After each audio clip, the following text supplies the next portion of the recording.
Today I'm telling the story of one of the most shocking stories in psychology research, which, because it involves humans and research, I consider part of bioethics. And as I'm going to say many times, every issue in bioethics has a pedigree. And today we're talking a lot about transgender people and sexual reassignment. And we really need to go back and see how all this started almost 60 years ago in the case of David Reimer and a psychologist named John Money, sometimes called, in the old days, the John Jones case, but now basically the David Reimer case. I'm Gregory Pence.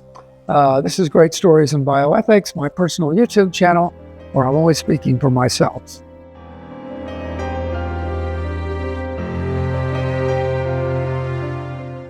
The case begins in Winnipeg. In the mid-60s, twin boys come to a couple named the Reimers, David and his brother Brian. At 8 months old, David is having a problem. Mimosas with his foreskin undergoes a circumcision, which is botched, horribly botched. In fact, it means that his penis has to be removed, and the parents are just, I hear the news, they're just terribly shocked. They decide not to have any circumcision on the brother, other brother, Brian's. Understandably, 8-month-old boy with no penis, they really don't know what to do. And they happen to hear on TV a famous psychologist at Johns Hopkins who had started a sexual reassignment clinic in 1965 at Johns Hopkins University. His name was John Money, and he claimed that he had taken 150 hermaphrodites, that is, people use the old word, born with sexual organs of both male and female, and he had, by surgical reassignment and giving them either estrogen or testosterone and dressing them a certain way, made them completely happy, either as a male or as a female, basically by everything that had been done after birth. And so in some sense, this was how you came into the world. Your biological chromosomes were not necessarily your destiny. Freud once said for women, biology is destiny. So the Reimers contacted Money, and he was very excited about this case because here was a perfect case to raise David as a girl, and he had a control in the brother Brian. At 22 months, David underwent an orchiectomy where his testes were removed, and he started getting estrogen.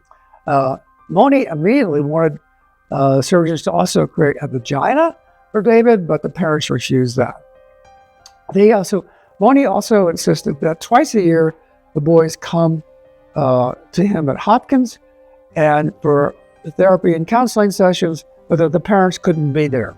And Money had these sessions in a very private building or a private place away from the rest of Hopkins Hospital, where the parents did not really see what was going on. At about the age of 6 years old, Money showed the boys pornography, and very controversially, and what would now be regarded as child sex abuse, he had David lie on his back, with his legs open, and Brian mimic penetrating him.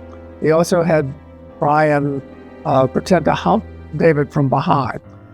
Money believed that there was a certain window of opportunity where a sexual acts imprinted on people.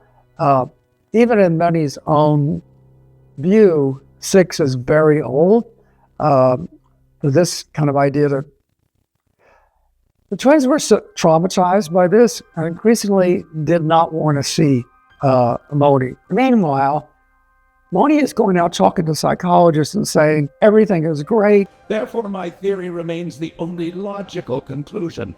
That by a combination of surgical reassignment and estrogen, he has allowed someone born biologically a male to be raised as a girl.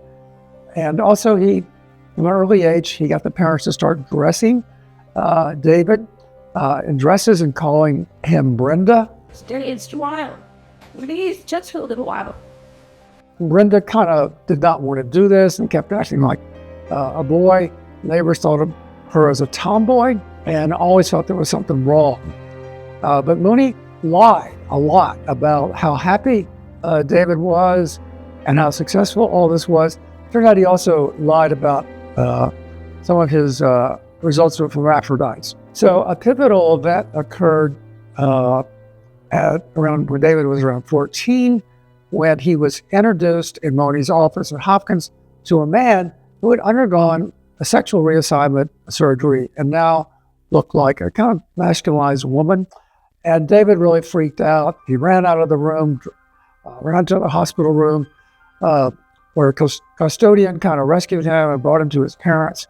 And he was so upset, he was, threatening to kill himself, that the father finally told David the truth, that he had been born as a male, what had happened. And David was actually relieved, because he knew all along that something was wrong. He immediately adopted the name of David. He stopped taking estrogen, he started taking testosterone, and later he started dating. Much later, he found a woman who had been divorced and had 2 kids. He told her the truth about his story, and she married him. It looked like things were going to go well. But meanwhile, Bonnie is out there claiming that everything is great, that your sexual orientation can be determined a lot by what you're given after birth. And Moni did create some interesting ideas. He's credited with the idea that biological sex is different than your sexual orientation or how you present. He's sometimes credited with the idea of gender identity, but that's wrong. But he did open up sexology in a lot of ways. He's also credited with the idea of using drugs to reduce the libido of sex offenders. He had a lot of controversial ideas, and there still are people at Hopkins Sex Clinic who have controversial ideas following in his footsteps. But he was not truthful, and one of the very important things is there was no independent assessment of his claims, no long-term follow-up. It was basically a one-man claiming things, which is very dangerous in science. Meanwhile, in Hawaii, there was a psychologist researcher named Milton Diamond who was increasingly skeptical of Moni's claims. Diamond believed that exposure to testosterone and estrogen very early in fetal development very much determined later sexual orientation. As we'll see in a later episode, this set the stage for something called the fetal dex controversy, which kind of blew bioethicists apart because you could take a fetus that might turn out to be a very masculinized female, and by giving her that fetal dex, turn her into a more traditional woman. Anyway, that's for a later episode. So at one point, Diamond challenged Moni, and Moni actually, at a meeting, physically assaulted Diamond. He was so furious and so arrogant.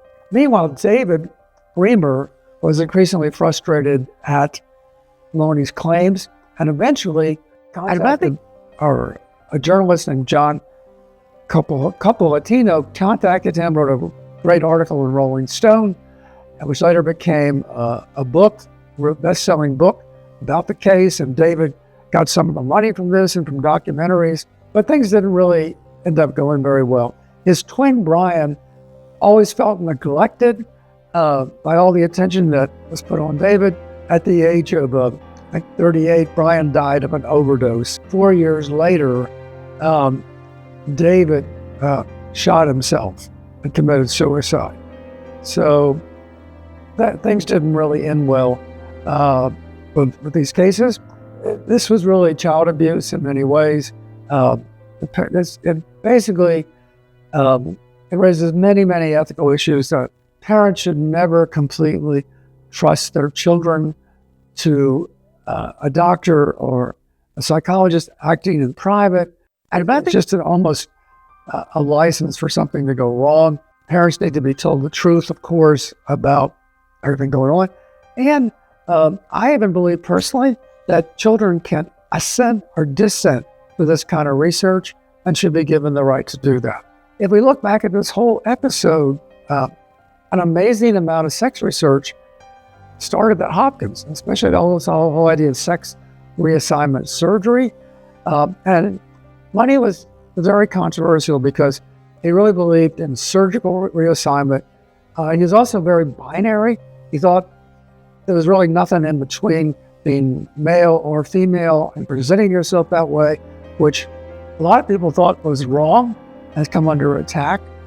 Today, people think of this, sexual presentation, orientation much more fluid, but a lot of this controversy about trans people and how you present yourself and how you feel and how you orient really began with Moni.